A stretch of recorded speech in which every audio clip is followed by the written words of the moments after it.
Greetings and welcome to our daily Devo for this Wednesday, the 17th of July today. Our devotion is entitled, unfortunately, Old Age.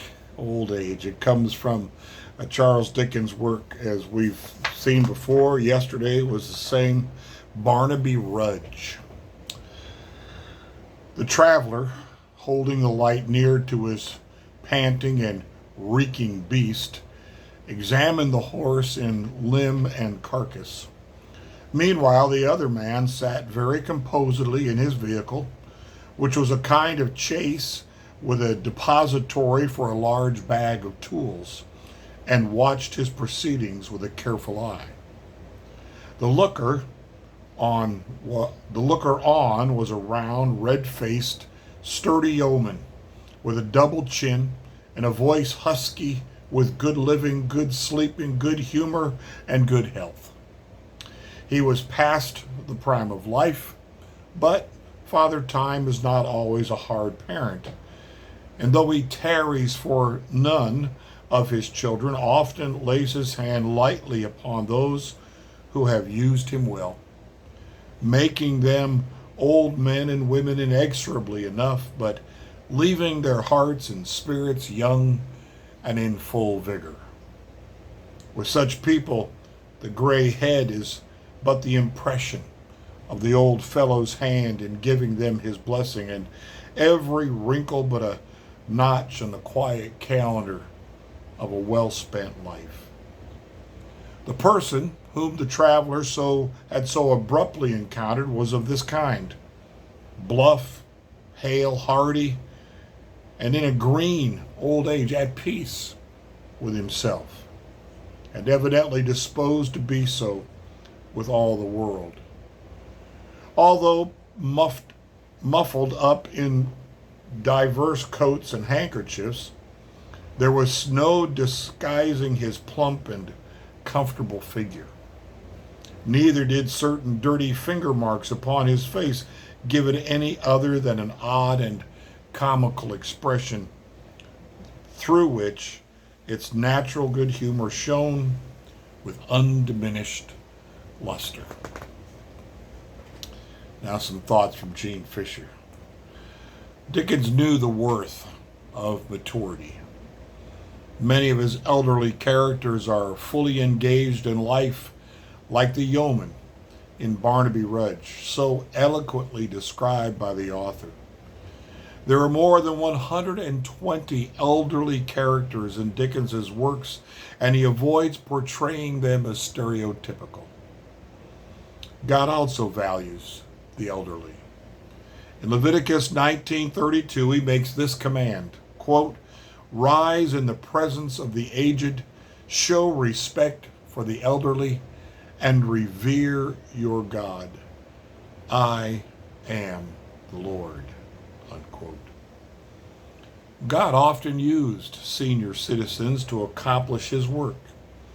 Elizabeth, interestingly enough, mentioned in my sermon this past Sunday, Elizabeth was very old when she gave birth to John the Baptist in Luke 1:7. Moses and her age is mentioned in Luke 1:7. She hasn't given birth to him yet. Moses and his brother Aaron were in their 80s when God sent them to ask Pharaoh to release the Israelites in Exodus 7:7. And Joshua remained active in God's army until he died at the age of 110. Joshua 24:29. When Dickens described his yeoman as being in a green old age, his inspiration may have come from Psalm 92:14, quote, "They still bear fruit in old age. They are ever full of sap and green," unquote. Length of years does not release us from our responsibilities as Christians. And there's a powerful sentence right there that we need to make sure we're hearing. Length of years does not release us from our responsibilities as Christians.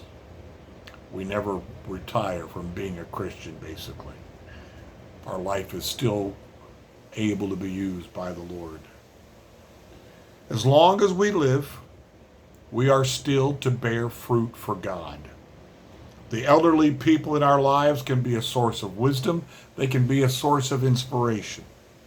And so should we strive to be as we grow to a green old age. If you don't feel like you're there yet, you don't really like to think about it. But here's what we need to make sure we're preparing for. Should the Lord allow, we are all going to get to that age where we are considered old. Some of our abilities will have diminished. Others might remain the same. The purpose is to use our lives for the purposes of God, to allow Him to use us, to be an example, to share truth, to share experiences, to mentor and disciple those who are younger. Job 32:7, age should speak, and multitude of years should teach wisdom. True enough, one generation is supposed to proclaim the Lord to the next generation. The problem comes in two parts there. One problem comes when the older generation doesn't do what they're supposed to do and share the truth of God and the ways of God with the generations coming behind them. Makes me think of the song, may all who come behind us find us faithful. Problem number two comes when the younger generation doesn't want to listen to the old people anymore. Doesn't want to give them that not authority, not right, but doesn't give them a listening ear. Doesn't think they can learn anything from them. And that's a problem too. For it to work the way it's supposed to work, that older generation needs to share the truth in a loving, wise way with the next generation or generations. And those younger folks need to listen. Instead of thinking they've got it all figured out for themselves and they don't need anybody from the next generation or two up, they're not going to learn what they need to learn. They're not going to hear what they need to hear. They're not going to have access to the examples in those lives of godly people who've lived by faith. And they're just going to stick with their own ways of figuring things out, of trying to give each other wisdom that they really haven't achieved yet. Again, that's not meant as a negative. That's not meant to say younger generations don't have what it takes. What it's saying is there is so much that we who are in that younger category can learn from those in the older category. I still, at this age, I'll be 69 in December, I remember those older folks where I grew up in Streeter, Illinois. I remember their wisdom. I remember their example. I remember how they took me under their wing as a child. I remember all their faces and their names, and I am forever grateful for their lives and their examples and the mark they left on me. Blessings to you today.